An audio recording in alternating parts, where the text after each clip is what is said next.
যে বিসিএস এর জার্নিটা যখন শুরু করলাম তখন আসলে আশেপাশের মানুষের অনেক ব্যঙ্গাত্মক কথা শুনতে হয়। আমি আসতাম ঢাকা বিশ্ববিদ্যালয়ের বাসে ডেমরা থেকে, এসে প্রতিদিন লাইব্রেরিতে পড়তাম এবং বিকাল 5টার বাসে ব্যাক করতাম।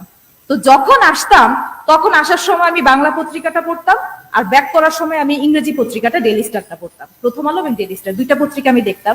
বাসে হাসাহাসি করতো, দেখো বাসে বসেও পড়ে।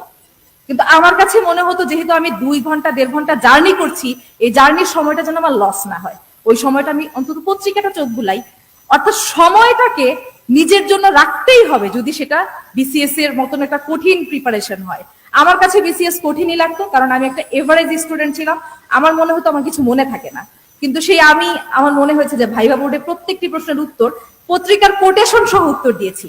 এবং বিসিএস এর কনফিডেন্সের কথা আরো একবার এই জায়গায় বলতে হচ্ছেই আমাকে, যে ভাইবার 2-1 দিন আগে আমি একটি মক ভাইবা দিয়েছিলাম। সেই ভাইবাতে আমাকে আমার যেহেতু প্রথম পছন্দ ছিল বিসিএস পররাষ্ট্র, সেখানে আমাকে জিজ্ঞাসা করা হয়েছিল যে ইকোনমিক ডিপ্লোমেসি নিয়ে কিছু বলেন, এনভায়রনমেন্ট নিয়ে কিছু বলেন। সেই উত্তরগুলো আমি ঠিক গুছিয়ে দিতে পারছিলাম না। আল্লাহর অশেষ রহমত, ভাইবাতে আমার এই 2টি কোশ্চেনই হয়েছিল। যেহেতু আমি কনফিডেন্সের মক ভাইবাতে পারিনি, আমি বাসায় গিয়ে খুব ভালোভাবে এগুলো গুছিয়েছিলাম। সো 2টা প্রশ্নের উত্তর আমি খুব কোটেশন সহ দিতে পেরেছিলাম। সো এটা আমার ভাইবাতে খুব কাজে লেগেছে। স্যাররা বলছিলেন আপনি এত কোটেশন দিয়ে উত্তর দিচ্ছেন, আপনি কি বই মুখস্থ করে ফেলেছেন? আমি বলি না স্যার, আসলে আমি একটু পত্রিকা বেশি পড়তে পছন্দ করি, তাই আসলে আমি এই কোটেশন গুলো দিয়েছি। তো তখন স্যাররা খুব পছন্দ করেছেন, যে তারা চান যে আমাদের বেসিক নলেজ, কমন যে নলেজ গুলো সেগুলো একটু ভালো থাকে।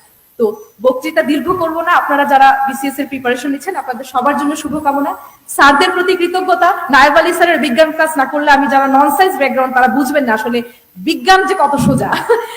এবং মেন্টাল এবিলিটির স্যার রয়েছেন আমাদের সানোয়ার স্যার, এবং অঙ্কর জন্য কিছু ভালো ভালো আমাদের স্যার রয়েছিলেন বিসিএস কনফারেন্সের, তাদের প্রতি আমি অশেষ কৃতজ্ঞ।